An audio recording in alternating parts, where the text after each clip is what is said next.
In the winter of 1879, city inspectors finally gained access to the sealed records of Pittsburgh's St. Thomas Hospital, and they discovered something that would haunt the medical community for decades.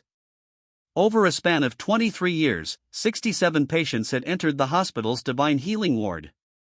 Not one had ever walked out alive. Every single death certificate bore the same peculiar notation, called by God during sacred treatment. But the true horror wasn't in the deaths themselves. It was in the meticulous documentation found hidden beneath the ward's chapel floorboards. Pages upon pages of detailed observations, measurements, and what appeared to be experimental procedures, all signed by three names: Dr. Charles Anderson, Sister Helen Murphy, and Chaplain Robert Walsh. The findings were buried immediately by the city, and by spring, all three had vanished without a trace. Before we continue with the story of what really happened in that ward, remember this channel isn't for everyone, only for the bravest souls who dare to uncover the darkest secrets of American history. Few channels dare to tell the stories we tell here, the ones that reveal the horrifying truth behind closed doors. If you've made it this far, you're not like most people. Hit that subscribe button and join our community of true mystery seekers. And tell us in the comments what state you are listening from. We want to know how far these dark American tales have traveled. The truth about St. Thomas Hospital's Divine Healing Ward would challenge everything people believed about faith, medicine, and human decency in 19th century America. Pittsburgh in 1856 was a city of contradictions. Church bells rang out across neighborhoods while the steel mills belched black smoke into the sky, places where German immigrants, Irish Catholics, and Protestant Americans lived in an uneasy coexistence. The Industrial Revolution had brought prosperity to some. But for the growing population of factory workers, miners, and their families, life was often brutal and short. Disease ran rampant through the cramped tenements, and medical care was a luxury few could afford. It was in this environment that Dr. Charles Anderson saw an opportunity. A graduate of Jefferson Medical College in Philadelphia, Anderson had returned to his native Pittsburgh with ambitious plans. Unlike other physicians who served either the wealthy elite or catered to the poor through charity, Anderson envisioned something revolutionary: a hospital that would combine the latest medical knowledge with the healing power of faith. He believed that divine intervention could work hand in hand with scientific medicine to achieve miraculous results. Anderson was a man of striking appearance, tall and lean, with penetrating gray eyes and prematurely silver hair that lent him an air of distinguished authority. He spoke with the precision of a scientist and the fervor of a preacher. His vision attracted two key allies who would become his partners in what would later be called the most sophisticated medical deception in Pennsylvania's history. Sister Helen Murphy had arrived in Pittsburgh from County Cork in 1848, part of the wave of Irish immigrants fleeing the potato famine. Unlike many of her countrymen who found work in the mills, Murphy had secured a position at Mercy Hospital, where her quick intelligence and natural compassion had made her one of the most trusted nurses in the city. She was a woman of deep faith, but also of practical wisdom. She understood that suffering was a daily reality for Pittsburgh's working class, and she genuinely wanted to help alleviate it. Chaplain Robert Walsh represented the third pillar of Anderson's vision. A Methodist minister who had served congregations from Philadelphia to the Ohio frontier, Walsh had a reputation for powerful sermons and an almost hypnotic ability to comfort the dying. He was a man who truly believed in divine healing, having witnessed what he considered miraculous recoveries during his frontier ministry. Walsh was also a meticulous record keeper, a habit that would prove both essential to their work and ultimately their downfall. The three came together in the winter of 1855 when Anderson presented his proposal to the Pittsburgh Medical Society. St. Thomas Hospital would be different from any institution in America. It would have a standard medical wing for conventional treatments, but its centerpiece would be the Divine Healing Ward, a specialized unit where patients with terminal illnesses would receive blessed medical care, combining prayer, faith, and advanced medical techniques. The proposal was controversial. Orthodox physicians dismissed it as quackery, while many clergy worried about the mixing of sacred and secular healing. But Anderson had done his homework. He had studied the success of similar institutions in Europe, particularly in Germany, where some hospitals had begun experimenting with what they called holistic healing. He presented compelling statistics and testimonials from European colleagues who claimed remarkable success rates. More importantly, Anderson had secured financial backing from several prominent Pittsburgh families who had lost loved ones to diseases that conventional medicine couldn't cure. The Carnegies, who had lost a young daughter to consumption, were particularly generous. The Mellons, devastated by the loss of their eldest son to typhoid fever, saw Anderson's vision as a way to prevent other families from experiencing their grief. By the spring of 1856, St. Thomas Hospital had been built on a wooded hill overlooking the Allegheny River. The main building was constructed of local sandstone with large windows designed to let in healing light. The Divine Healing Ward occupied the entire third floor with its own chapel, dedicated nursing station, and what Anderson called observation rooms for the most critical cases. The hospital's opening was celebrated throughout the city. Anderson had carefully cultivated relationships with journalists, clergy, and civic leaders. The Pittsburgh Gazette ran a series of articles praising the innovative approach to healing. Local ministers, despite their initial skepticism, had been won over by Walsh's eloquent explanations of how prayer and medicine could work together in God's service. But from the very beginning, there were aspects of the Divine Healing Ward that remained hidden from public view. The observation rooms were accessible only to Anderson, Murphy, and Walsh. The ward's medical supplies were ordered separately from the main hospital, and the records were kept in a private filing system that no one else was allowed to examine. Most unusually, families of patients in the Divine Healing Ward were required to sign extensive legal documents that granted the hospital complete authority over treatment decisions and prohibited them from visiting during sacred healing periods. These restrictions were explained as necessary for maintaining the spiritual environment required for divine healing. Families were told that worldly concerns and emotional attachments could interfere with God's work. They were assured that their loved ones were receiving the most advanced care available, guided by both medical expertise and divine wisdom. The ward's first patient was Margaret O'Brien, a seamstress from the Irish district, who had been diagnosed with advanced consumption. She was 34 years old, the mother of 3 young children, and had been given less than a month to live by her previous doctor. Her husband Patrick, a steel worker, had spent his family's savings on medical bills with no improvement in his wife's condition. When he heard about the Divine Healing Ward, he saw it as Margaret's only hope. Margaret was admitted on June 15, 1856 with great ceremony. Anderson examined her personally, while Walsh led the family in prayer, and Murphy assured them that Margaret would receive round-the-clock care. The family was told that the healing process would require complete spiritual focus and that visits would be limited to prevent disruption of the divine work being done. What actually happened to Margaret O'Brien in those first days would not be discovered for over 2 decades. But according to the hidden records later found beneath the chapel floor, her treatment began immediately upon her admission, and it bore no resemblance to anything that could be called healing. The morning of June 22, 1856 began like any other in the Divine Healing Ward, with prayers at sunrise and the gentle sound of hymns echoing through the corridors. But by evening, something had changed forever on the third floor of St. Thomas Hospital. Margaret O'Brien, who had been admitted with consumption just 1 week earlier, was found dead in her bed during the morning rounds. The official cause of death was listed as respiratory failure due to advanced consumption occurred during divine healing prayer. But the circumstances surrounding her death would establish a pattern that would repeat 66 more times over the next 23 years. Sister Murphy discovered the body at 6:30 a.m. as she made her usual rounds with morning medications. Margaret lay peacefully in bed, her hands folded as if in prayer, her face bearing an expression of what Murphy would later describe to grieving families as divine serenity. There were no signs of struggle, no indication of pain or distress. It was, Murphy told Patrick O'Brien when he arrived that afternoon, exactly what one would expect from a soul called home to God. But what Patrick O'Brien wasn't told was that Margaret had been moved to one of the observation rooms 3 days earlier. These rooms, located at the far end of the ward, were accessible only through a corridor that required a special key held by Anderson, Murphy, and Walsh. The rooms were soundproofed supposedly to provide absolute quiet for prayer and meditation. They contained not just beds, but also what Anderson called therapeutic apparatus.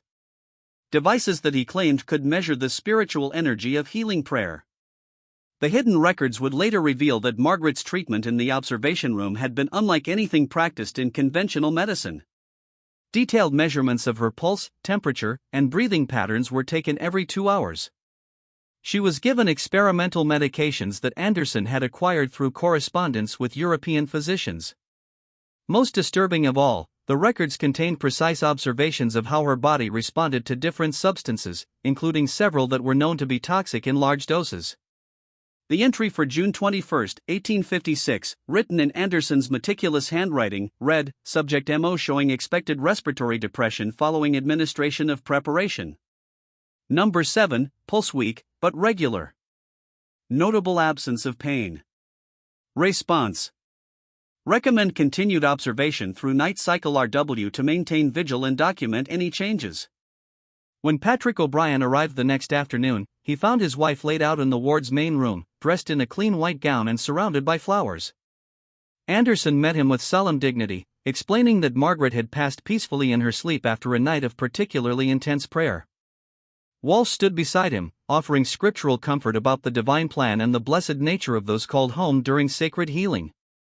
The family was told that Margaret's body had been prepared for burial according to the hospital's spiritual protocols. She had been bathed in blessed water and dressed in garments that had been prayed over by the hospital's clergy. This preparation, they were told, was part of the hospital's commitment to honoring the divine nature of the healing process, even when God chose to call a soul home rather than restore it to earthly health. What the family didn't know was that Margaret's body had been the subject of an extensive post-mortem examination in the hospital's basement. The records described in clinical detail the effects of the experimental medications on her organs, the progression of her disease, and the exact mechanism of her death. These findings were carefully documented and added to what Anderson called his research files.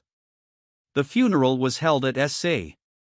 Patrick's Church with Walsh delivering a moving eulogy about Margaret's faith and the mysterious ways of divine healing. The community mourned the loss of a young mother. But they also celebrated what they saw as the hospital's compassionate attempt to provide hope where conventional medicine had failed. Donations poured in from families who had been touched by the hospital's mission. And several other terminal patients requested admission to the Divine Healing Ward. But not everyone was convinced by the official story. Dr. James Mitchell, a Scottish physician who had been practicing in Pittsburgh for 15 years, had known Margaret O'Brien through his work at the Free Clinic in the Irish district. He had examined her just 2 weeks before her admission to St. Thomas Hospital, and had been surprised by her relatively stable condition. While her consumption was indeed advanced, Mitchell had expected her to live for several more months, possibly longer with proper care. Mitchell's concerns deepened when he attempted to review Margaret's medical records. Anderson politely but firmly refused to share the files, explaining that the records of the Divine Healing Ward were confidential due to their spiritual nature. The healing process, Anderson explained, involved not just medical observations, but also spiritual insights and prayer records that were sacred to the hospital's mission. The confrontation between Mitchell and Anderson took place in the hospital's main office on July 3, 1856.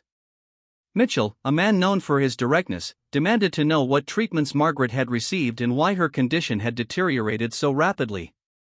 Anderson, maintaining his calm demeanor, explained that divine healing worked differently from conventional medicine. Sometimes, he said, God chose to call a soul home as part of a larger plan that mortal minds couldn't comprehend. She was my patient for over a year, Mitchell argued, his Scottish accent thick with emotion.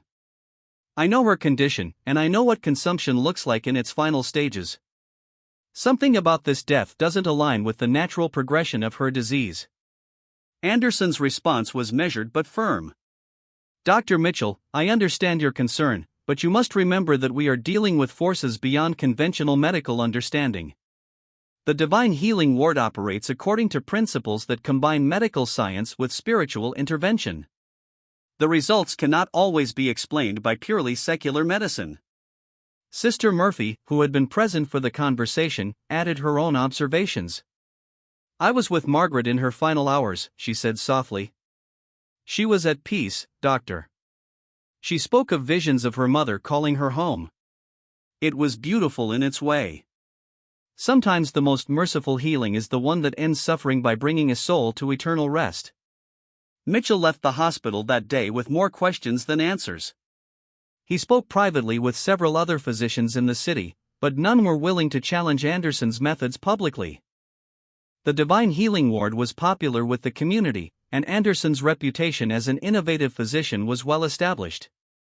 More importantly, the hospital was providing a service that no other institution offered: hope for families facing terminal illness. The second death occurred just 6 weeks later. Thomas Brennan, a coal miner who had been admitted with what appeared to be advanced lung disease, was found dead in his bed after 12 days in the Divine Healing Ward. Like Margaret O'Brien, he had spent his final days in one of the observation rooms receiving what Anderson called intensive spiritual therapy. The pattern was becoming established, though no one outside the inner circle recognized it yet. Patients would be admitted to the Divine Healing Ward with great hope and ceremony.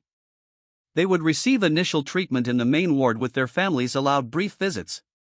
Then, as their condition allegedly worsened, they would be moved to the observation rooms for more intensive care.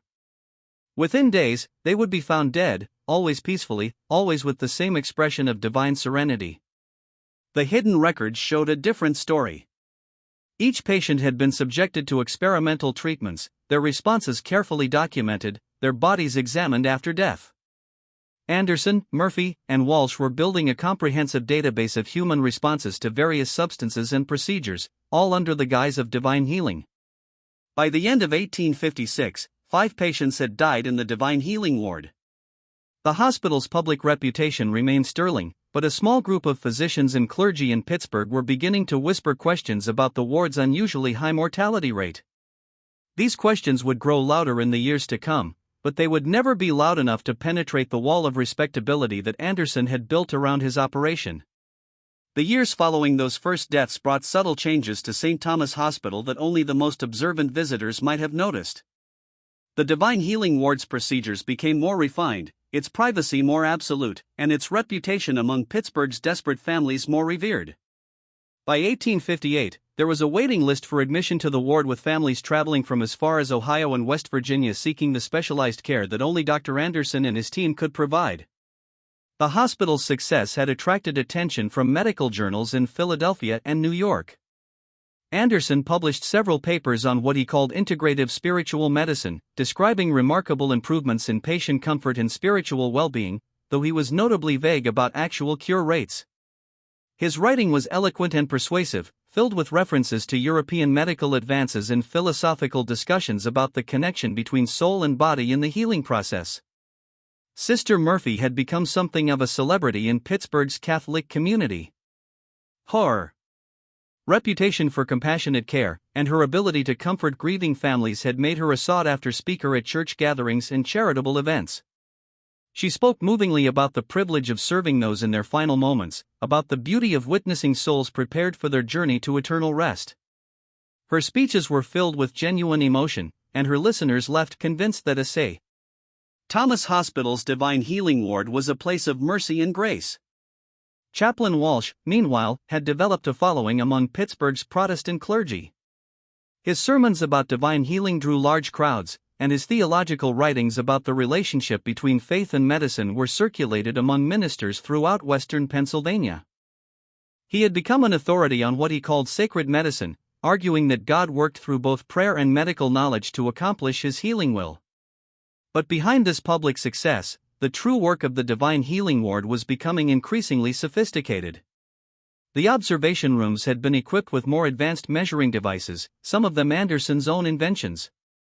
The hidden record showed that the 3 conspirators had developed a systematic approach to their experiments, carefully selecting patients whose conditions would provide the most valuable data. The selection process was subtle but deliberate. Patients were chosen not just for their terminal diagnosis, but for their social circumstances. Priority was given to those whose families were poor, uneducated, or isolated. People who were unlikely to ask difficult questions or demand detailed explanations. Immigrants, particularly those with limited English, were especially targeted.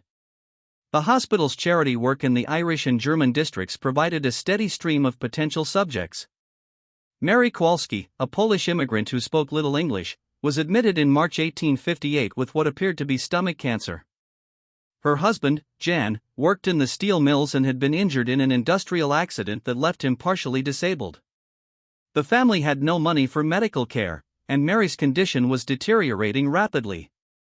When a social worker from the hospital visited their cramped apartment and offered free treatment in the Divine Healing ward, Jan saw it as an answer to his prayers. Mary's case was typical of the ward's later operations. She was admitted with great ceremony. Her treatment explained through a translator who was actually one of the hospital's staff members. The family was told that Mary's condition required absolute rest and spiritual focus and that visits would be limited to prevent disruption of the healing process. Jan was allowed to see his wife twice during her 2-week stay, both times in the main ward area with staff members present. The hidden records for Mary's case were more detailed than those for earlier patients. Anderson had developed a systematic approach to testing experimental medications, carefully documenting dosages, timing, and physical responses. Mary was given a series of substances that Anderson had acquired through correspondence with European physicians and chemical suppliers. Some of these were legitimate experimental medications. Others were compounds that Anderson had synthesized himself in a small laboratory he had established in the hospital's basement. Mary's death was recorded as abdominal complications during prayer therapy, but the hidden records told a different story. She had been subjected to increasingly aggressive treatments as her condition worsened, with Anderson apparently using her deteriorating health as an opportunity to test the limits of human endurance. The final entry in her file, written in Anderson's careful handwriting, noted, "Subject MK provided excellent data on gastric absorption rates. Recommends similar protocols for future subjects with comparable presentations." The psychological toll of this work was beginning to show in different ways among the three conspirators. Anderson had become more detached and clinical in his approach, treating each patient as a research subject rather than a human being. His private journals, later discovered along with the medical records, revealed a man increasingly obsessed with the scientific value of his work and convinced that the knowledge he was gaining justified the means used to acquire it. Sister Murphy, however, was showing signs of internal conflict. Her public persona remained compassionate and caring, but those who knew her well noticed changes in her behavior. She had become more withdrawn, spending long hours in private prayer, and her formerly warm demeanor had acquired an edge of brittle intensity. The hidden record showed that she was taking increasingly detailed notes about patients' emotional states and their responses to what she called spiritual comfort techniques. Walsh was perhaps the most disturbing of the three in his adaptation to their work. His faith appeared to have evolved into something darker and more complex. His private writings found among the papers beneath the chapel floor revealed a man who had convinced himself that their work was actually a form of divine service. He had developed elaborate theological justifications for using dying patients as experimental subjects, arguing that their suffering was serving a higher purpose that would ultimately benefit humanity. By 1860, 12 patients had died in the Divine Healing ward. The hospital's public reputation remained excellent, but a small network of physicians and clergy in Pittsburgh were privately expressing concerns about the ward's practices. Dr. Mitchell, who had questioned Margaret O'Brien's death, had continued to raise questions about the ward's methods, though he had been careful to avoid direct accusations. The concerns reached a crescendo in late 1860 when Dr. Heinrich Zimmermann, a German physician who had recently arrived in Pittsburgh, attempted to visit a patient in the Divine Healing ward. Zimmermann had been treating Klaus Weber, a German blacksmith, for what appeared to be kidney disease. When Weber's family decided to admit him to the Divine Healing ward, Zimmermann requested permission to continue monitoring his patient's condition. Anderson's refusal to allow Zimmermann access to Weber led to a heated confrontation in the hospital's main lobby. Zimmermann, speaking in heavily accented English, demanded to know why a fellow physician was being denied the opportunity to observe his patient's care. Anderson, maintaining his diplomatic composure, explained that the Divine Healing ward operated according to specialized protocols that required absolute privacy and spiritual focus. "This is not medical practice," Zimmermann declared, his voice carrying throughout the lobby. "This is hiding behind religion to avoid scrutiny. I have been physician for 20 years and I have never seen such secrecy in place of healing." The confrontation might have led to a formal investigation, but external events intervened. The Civil War erupted in 1861 and Pittsburgh's medical community was consumed with treating wounded soldiers and dealing with the massive disruption to civilian life. Dr. Zimmermann enlisted as a military surgeon and left the city, taking his concerns about the Divine Healing ward with him. The war years provided perfect cover for the ward's operations. The hospital's main floors were converted to treat wounded soldiers, and the Divine Healing Ward was presented as a specialized facility for civilians with conditions that couldn't be treated in the military wards. The chaos of wartime made it easy to maintain the secrecy that Anderson, Murphy, and Walsh required for their work. But the war also brought new opportunities. Wounded soldiers who were expected to die from their injuries were sometimes quietly transferred to the Divine Healing Ward for what was described as spiritual comfort in their final hours. The hidden records showed that these soldiers became subjects for experiments related to trauma, blood loss, and the effects of various pain medications. The most chilling aspect of the war years was the expansion of the operation. Anderson had begun corresponding with physicians in other cities, sharing his research findings, and offering to provide detailed protocols for similar programs. The hidden records contained letters from doctors in Baltimore, Richmond, and even New York, expressing interest in Anderson's methods and requesting information about establishing their own spiritual healing programs. By 1865, when the war ended, 28 patients had died in the Divine Healing Ward. The hospital's reputation had never been higher, and Anderson had become recognized as one of the foremost authorities on spiritual medicine in America. But the foundation of their operation was beginning to show cracks that would eventually lead to their downfall. The first sign of trouble came from an unexpected source. Father Patrick O'Malley, the priest who had conducted funeral services for many of the ward's patients, began to notice disturbing patterns in the bodies he was preparing for burial. Too many of the deceased showed signs of what appeared to be medical procedures that weren't consistent with the spiritual healing they had supposedly received. O'Malley's concerns were shared with Bishop James Walsh, no relation to Chaplain Walsh, who decided to conduct a quiet investigation into the hospital's practices. The bishop's inquiry would prove to be the beginning of the end for the Divine Healing Ward, though it would take more than a decade for the full truth to emerge. The bishop's investigation began in the autumn of 1865, conducted with the discretion that the Catholic Church had perfected over centuries of navigating sensitive situations. Bishop James Walsh was a careful man who understood that accusations against a respected medical institution required irrefutable evidence. He assigned Father O'Malley to document his observations more systematically while also reaching out to other clergy who had conducted funeral services for patients from the Divine Healing Ward. What they discovered was a pattern of physical evidence that contradicted the hospital's claims about spiritual healing. Too many bodies showed signs of needle marks, surgical incisions, and other medical interventions that seemed inconsistent with prayer-based treatment. Most disturbing were the cases where patients had apparently died from causes unrelated to their original illnesses. Deaths that suggested experimentation rather than natural progression of disease. Father O'Malley's private journal, later discovered in the church archives, contained detailed observations about the bodies he had prepared for burial. The Murphy woman, he wrote, referring to Bridget Murphy, no relation to Sister Murphy, who had died in 1864, showed evidence of multiple puncture wounds on her arms and torso. When I asked Sister Murphy about these marks, she explained that they were from spiritual therapy needles used to channel healing energy. But the pattern and depth of these wounds suggested something far more invasive than any spiritual practice I have witnessed.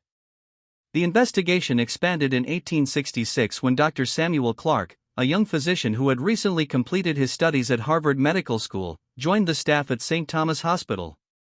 Clark was assigned to work in the general medical wards, but his proximity to the Divine Healing Ward gave him opportunities to observe the operation that outsiders never had. Clark was immediately struck by the unusual protocols surrounding the ward. Medical supplies were ordered separately. Patient records were kept in a locked filing system, and the nursing staff who worked in the ward were forbidden from discussing their duties with other hospital personnel. Most suspicious was the fact that the ward's mortality rate was exactly 100%. Every patient who was admitted died despite the hospital's claims about miraculous healing. Clark's medical training had taught him to think scientifically about disease and treatment. He began keeping his own private records of observations about the Divine Healing Ward, noting patterns in patient admissions, duration of stays, and circumstances of death. His notes written in a coded system he had developed during his medical studies would later provide crucial evidence about the ward's operations. The breakthrough came in early 1867 when Clark managed to gain access to one of the observation rooms during a night shift. Anderson, Murphy, and Walsh were attending a medical conference in Philadelphia, and the hospital's regular security procedures were more relaxed than usual. Clark used his master key to enter the restricted area of the ward, ostensibly to check on a patient who had been moved there the previous day. What he found in the observation room shattered his understanding of what was happening in the Divine Healing ward. The room contained not just a bed for patient care, but an extensive array of medical instruments, measuring devices, and what appeared to be experimental apparatus. There were vials of various substances, some labeled with chemical formulas that Clark didn't recognize, others marked only with numerical codes. The patient in the room was Thomas Kowalski, a Polish immigrant who had been admitted with what appeared to be tuberculosis. But the man Clark found was barely conscious, showing signs of severe drug intoxication. His breathing was labored. His pulse was weak and irregular, and his skin showed evidence of multiple injections. A detailed chart at the foot of his bed documented hourly measurements of his vital signs along with notes about his responses to various treatments. Clark's medical training told him that Thomas Kowalski was dying not from tuberculosis, but from systematic poisoning. The substances being administered to him were not healing medications, but experimental compounds that were destroying his body's ability to function. The chart at the foot of his bed wasn't a medical record. It was a research log documenting the progress of a human experiment. The most chilling discovery was a notebook left open on a table beside the bed. Written in Anderson's handwriting, it contained detailed observations about Kowalski's responses to different doses of various substances. The entries were coldly clinical, treating the dying man as nothing more than a research subject. The final entry dated the previous day read, "Subject TK showing expected neurological depression. Recommend increasing dose of compound B23 to observe complete systemic breakdown." Clark realized that he was witnessing not healing but murder disguised as medicine. The Divine Healing ward wasn't treating patients, it was using them as experimental subjects, documenting their responses to various substances and procedures until they died. The spiritual healing was an elaborate cover story designed to prevent scrutiny of what was actually systematic human experimentation. The young physician faced an impossible choice. He could report what he had discovered, but doing so would require him to admit that he had violated hospital security protocols and gained unauthorized access to restricted areas. Anderson, Murphy, and Walsh were respected members of the medical community, while Clark was a recent graduate with no established reputation. His accusations would likely be dismissed as the fantasies of an inexperienced physician seeking attention. Clark decided to continue his investigation, gathering more evidence before making any accusations. He began paying closer attention to the ward's operations, documenting patterns in patient admissions and deaths. He also started building relationships with other hospital staff members, hoping to find allies who might have observed suspicious activities. His efforts led to a connection with Margaret Flanagan, a young Irish woman who worked as a cleaning girl in the hospital. Margaret had been assigned to clean the Divine Healing ward during night shifts, and she had observed activities that troubled her deeply. She had seen patients being moved to the observation rooms when they appeared to be getting better, not worse. She had witnessed Anderson, Murphy, and Walsh conducting procedures that looked nothing like prayer or spiritual healing. Margaret's observations were limited by her education and her position in the hospital hierarchy, but her instincts told her that something terrible was happening in the Divine Healing ward. She had tried to raise concerns with her supervisor, but had been told that the spiritual healing process was beyond the understanding of uneducated workers and that her job was to clean, not to observe or question. The connection between Clark and Margaret proved crucial to understanding the full scope of the operation. Margaret's access to the ward during night shifts provided opportunities to observe activities that were hidden from other staff members. Clark's medical knowledge allowed him to interpret what Margaret was seeing and to understand the significance of the equipment and procedures she described. Together, they began to piece together a picture of systematic human experimentation that had been operating under the guise of spiritual healing for over a decade. The observation rooms were actually laboratories where terminal patients were used as test subjects for experimental medications and procedures. The detailed records kept by Anderson, Murphy, and Walsh weren't spiritual journals. They were scientific data documenting the effects of various substances on human subjects. The motivation behind the operation was beginning to become clear. Anderson's correspondence with European physicians wasn't just about sharing knowledge. It was about selling research data. The experimental results gathered from the Divine Healing Ward were being compiled into reports that were sold to pharmaceutical companies and medical institutions in Europe and America. The patients who died in the ward weren't just victims of medical experimentation. They were unwitting contributors to a profitable business in human research data. The scale of the operation was staggering. By 1867, 34 patients had died in the Divine Healing Ward, and the hidden record showed that each death had contributed to an expanding database of human research information. Anderson, Murphy, and Walsh had developed standardized protocols for testing different types of substances and procedures, turning the ward into what amounted to a human laboratory. But the investigation that Clark and Margaret were conducting wasn't the only threat to the operation. The Catholic Church's inquiry, led by Bishop Walsh and Father O'Malley, was also gathering evidence about the ward's practices. The bishop had begun sharing his concerns with other religious leaders in Pittsburgh, and word was spreading through the city's clergy about suspicious activities at St. Thomas Hospital. The convergence of these investigations was about to bring the truth about the Divine Healing Ward into the open, but the consequences would be far more complex and disturbing than anyone imagined. The systematic human experimentation that had been hidden behind spiritual healing was about to be revealed. But the full scope of the operation and its connections to the broader medical community would prove to be even more shocking than the original crimes. The winter of 1867 brought an unexpected crisis that would test the carefully constructed facade of the Divine Healing Ward. Dr. William Harrison, a prominent physician from New York and a personal friend of Andrew Carnegie, arrived in Pittsburgh to visit his sister, who had been admitted to the ward with advanced consumption. Harrison was not the kind of family member that Anderson, Murphy, and Walsh were accustomed to dealing with. He was educated, wealthy, and accustomed to demanding detailed explanations about medical treatment.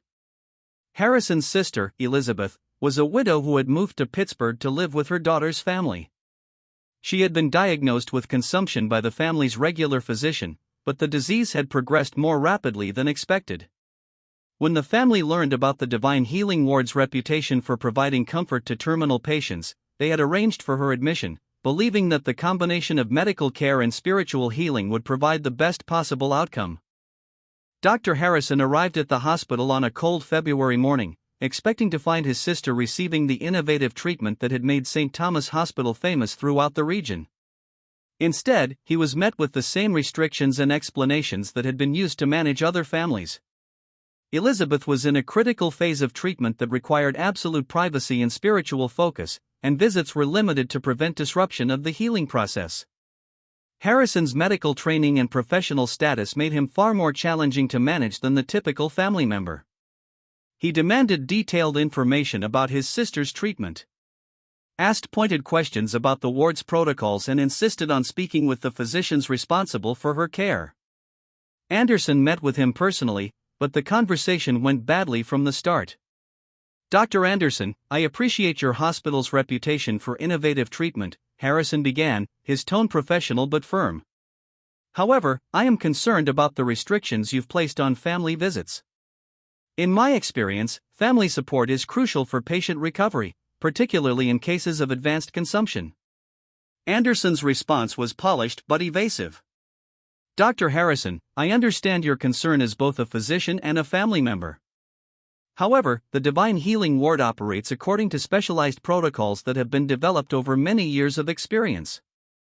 The combination of medical treatment and spiritual healing requires an environment of complete tranquility and focus." "I'm not questioning your methods," Harrison replied. "But I would like to understand them better.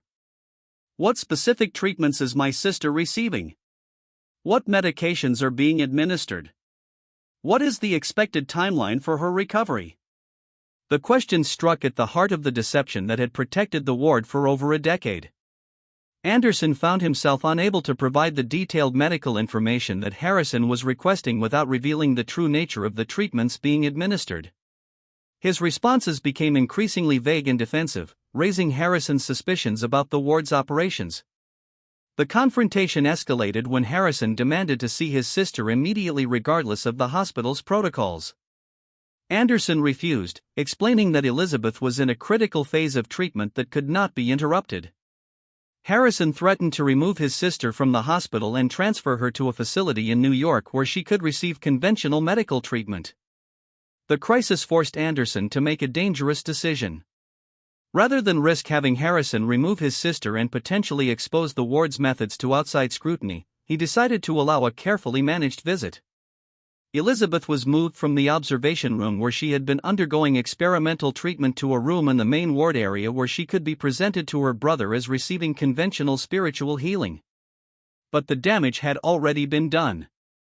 When Harrison finally saw his sister, his medical training immediately told him that something was terribly wrong. Elizabeth was in a state of severe drug intoxication, showing symptoms that had nothing to do with consumption. Her pupils were dilated, her speech was slurred, and her skin showed evidence of multiple injection sites that couldn't be explained by any conventional treatment for lung disease. Harrison's examination of his sister took place in the presence of Sister Murphy, who attempted to explain Elizabeth's condition as the result of intensive spiritual therapy combined with blessed medications that worked differently from conventional drugs. But Harrison's medical expertise allowed him to recognize the signs of systematic drug administration, and his growing alarm was evident to everyone in the room. "What exactly are these blessed medications you've been giving my sister?"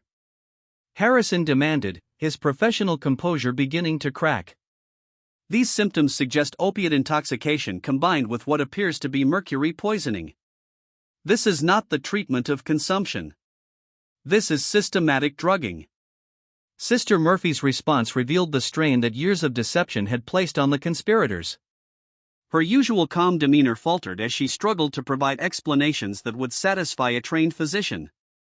"Dr. Harrison, the medications we use here are specially prepared according to protocols developed by Dr. Anderson in consultation with European specialists. The spiritual aspect of the healing process can sometimes produce effects that appear unusual to those unfamiliar with our methods." But Harrison was no longer listening to explanations. He was conducting a thorough medical examination of his sister, documenting evidence that would later prove crucial to exposing the ward's operations.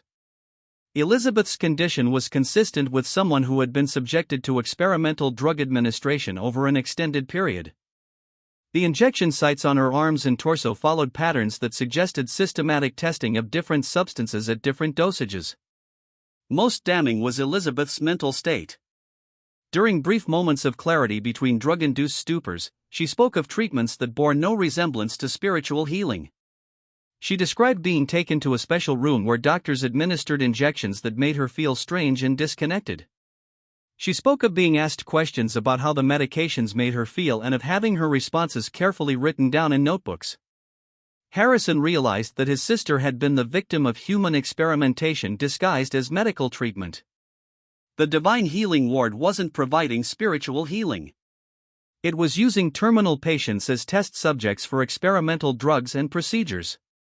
The high mortality rate wasn't the result of divine will calling souls home. It was the inevitable outcome of systematic poisoning. The confrontation that followed would later be described by hospital staff as the most intense conflict in St. Thomas Hospital's history. Harrison demanded immediate access to his sister's medical records, threatened to involve the police, and vowed to expose the ward's practices to the medical community. Anderson, realizing that the operation was in immediate danger of exposure, made a decision that would prove to be his fatal mistake. Instead of allowing Harrison to remove his sister and potentially exposing the operation to outside scrutiny, Anderson decided to silence the threat permanently. Elizabeth Harrison died that night officially from respiratory failure due to advanced consumption, but the hidden records would later reveal that she had been given a massive dose of a substance that Anderson had been testing for its effects on the respiratory system. Harrison's grief was compounded by his certainty that his sister had been murdered. He demanded an autopsy, but Anderson's influence with the city's medical examiner ensured that the request was denied. The official cause of death stood, and Elizabeth was buried in Pittsburgh's Allegheny Cemetery with a funeral service that praised the hospital's compassionate attempt to provide comfort in her final hours. But